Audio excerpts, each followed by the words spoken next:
Someone sent this to me and I love it. If you sent this to me, please let me know in the comment section down below. What's up, you guys? Welcome to today's video. As you can tell by the title, I got a crazy one today. Nothing is new. So I'm going to be sharing the time that a cop stalked me. And I don't say that lightly. I know that's a very bold statement to make. I'm serious. He followed me around, harassed me. These are all things that I don't say lightly. If you're new here, hi, my name is Jess. I'm a recovering addict who served time in prison. I will leave more information about my whole life story in the description box down below. So feel free to fall down a YouTube rabbit hole because my life is hella confusing. I'm gonna try to make this video not confusing, but it has a lot of twists and turns. So let's just go ahead and get started.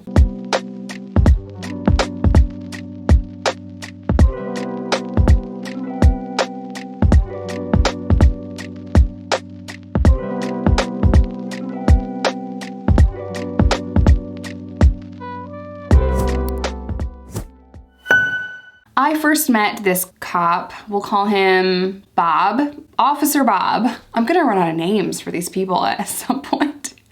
I met Officer Bob when I was married at 18 with Steve. If you're like, what are you talking about? Yeah, I'll leave those videos down below too. I was married and very briefly when I was 18 years old, and it was emotionally abusive and terrible.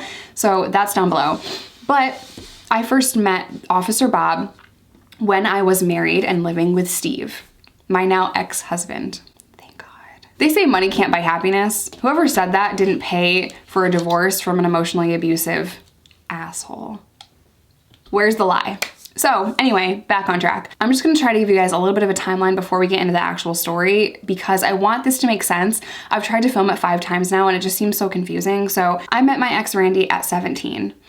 We split up shortly after and I got back together with Steve, who was my boyfriend before. And it was emotionally abusive and horrible, and there was constant drama between Steve and Randy, and it was just a whole freaking mess. So I'm living with Steve and married with Steve, 18 years old. And Steve believed that Randy broke into our apartment, which maybe may or may not be true. I can't comment on that, as no charges have been received. And when this cop, Officer Bob, gets there, he hears Randy's name and he's like, huh, I know him. Because Officer Bob was a correctional officer and they had history.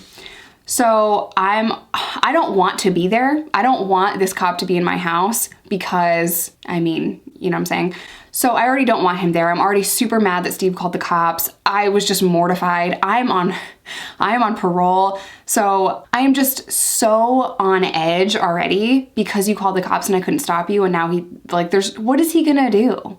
You know what I mean? Like, nothing was stolen. You wanna make a report? You wanna make a police report right now, bro? Like, come on. So I was mortified and scared because any police interaction when you're on paper is a violation of your terms and conditions of parole. And parole officers can decide if that is a technical violation or not, depending on the circumstances. And I was super freaking nervous about that because I had a lot of violations and my parole officer hated me. Promise you, I'm not being dramatic. I have more stories to tell about that officer who watches my channel. Hey, how are you? Anyway, so this cop off the bat knew Randy and I could just see that like there was some beef there, you know? You could just tell. I could read the room. So nothing happened that night. Officer Bob goes about his way and Steve and I break up and I'm living by myself. I am at a party one night. It was probably just a few weeks after the first time I had met Officer Bob. And I'm at a party. I am hammered drunk, underage. Like really drunk, right? Super drunk. And the cops get called. And now I'm just like, great, I'm going to jail. Well, one of the officers in this town and I had a good rapport with each other. He was super nice to me. He had let me go on a few things that he could have absolutely charged me with, like brass knuckles or just different things. He was nice to me. He was always kind. And you guys ask me all the time, did you ever meet officers, correctional officers, or police officers that were nice to you? Yes, I have. And those people will always stay with me. I will remember their kindness forever. So we're at this party, cops show up. Officer Bob is there. The cop that liked me was also there. He was so nice. Like, he spoke to me as if I was his daughter. Like, he was so kind and he would look out for me and he was really like a genuinely nice guy. So the cops come and they're breathalyzing everyone, and the cop that was kind to me was like, go home, just walk home. Well, Officer Bob ain't having it. He's like, did you breathalyze her? Did you breathalyze her? There's a bunch of, you know, people around, they're breathalyzing, underage people, overage people. It's a mess. There was like 50 people in this apartment. I don't even know how we fit that many people in this small ass apartment, but we did.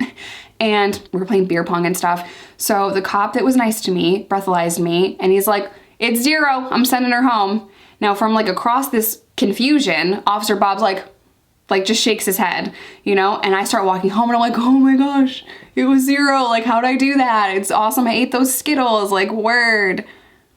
Girl, he let you go. You didn't blow a 0. It wasn't until like I woke up from being drunk that I'm like, oh yeah, I definitely didn't blow 0 because I'm super hungover, right? So he let me go. A couple of nights later, I'm driving back to my house and I get in the left-hand lane to take a left. Officer Bob recognizes my car, gets behind me, pulls me over, and he's asking me all kinds of questions that were so inappropriate. Not just like license and registration. No, he's like, where's Steve? And I'm like, we broke up. He goes, oh, How about Randy? You know where he is? Who was absconding from parole at this time? And I said, nope, haven't seen him, sorry. He searched the car and didn't find anything. He has no choice but to let me go because he didn't find anything in the car. But he asks me like very personal questions like, oh, you broke up with him? Oh, you gonna get back together with him? What are you doing tonight? Where are you going? I mean, they'll ask you like where you're going and stuff like that, but I didn't want to answer that because it's none of your business where I'm going. And this became a pattern with Officer Bob and I a lot.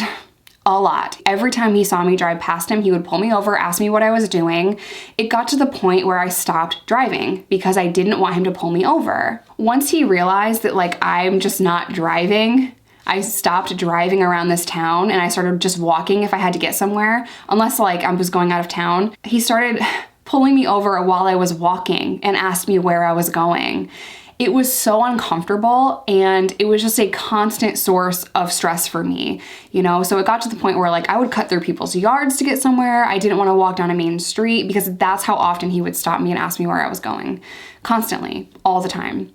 There is this thing called the Delaware County Fair in my hometown. It's like the state fair or whatever. I went there and I was just at the fair with a group of people, and he came up to this group of people and asked us what we were doing. He wasn't even in uniform. I'm just like, what's it look like? I'm waiting for some funnel cake. Like, please leave me alone. Like, it was just so odd that no matter what circumstance I was in, no matter if I was walking or driving or with friends or whatever, he would harass me or pull me to the side or pull me over walking. I started to just become even more of a recluse. And there were 2 instances where he knocked on my apartment door at random times, 11, 12 o'clock at night, and said he got a noise complaint on me. Oh, your neighbors called the cops for a noise complaint. You guys, I wouldn't even blast loud music. I would not want to draw unnecessary attention to myself at this time. I was in my active addiction. I wasn't partying at my apartment. I was not partying at my apartment. And I was an 18-year-old living by myself and I would party elsewhere because I'm on paper. So I wasn't doing that. It was so much, you know, it was so much that I'm just like, this is crazy. So you know, one night it's like 11 o'clock at night and he knocks on the door and I open the door and I'm like, yeah? He's like, I'm here for a noise complaint. And I'm like, no, you're not. Am I walking too loud? Like now I'm at the point where I don't even feel safe in my own home because you're constantly bothering me. So I didn't stand up for myself in a lot of instances with Officer Bob because I am on paper. And I pushed back sometimes and told him like, dude, I'm not doing anything, like back off, you know? But it was so uncomfortable. So fast forward to my birthday, September 15th, I forget the year, and Randy comes back from Michigan. He was on Magazine Crew, on the run, absconding from parole. This is before I even heard about Magazine Crew. He shows up and I'm so excited to see him because it's my birthday and we're gonna get back together, yay. Well, foolishly, we decide to walk to the gas station. So we walked to the gas station to get something to eat, get something to drink. I had like no food in my house ever. I didn't cook. I always, you know, had fast food and I wasn't a cook. So the only thing in my fridge that day was like leftover Chinese food. So I'm like, let's just go to the gas station and get something, you know, get some drinks or whatever. So we walk up to the gas station and I see cop cars and I say, this is not the time to go in this gas station. Let's go to this other one.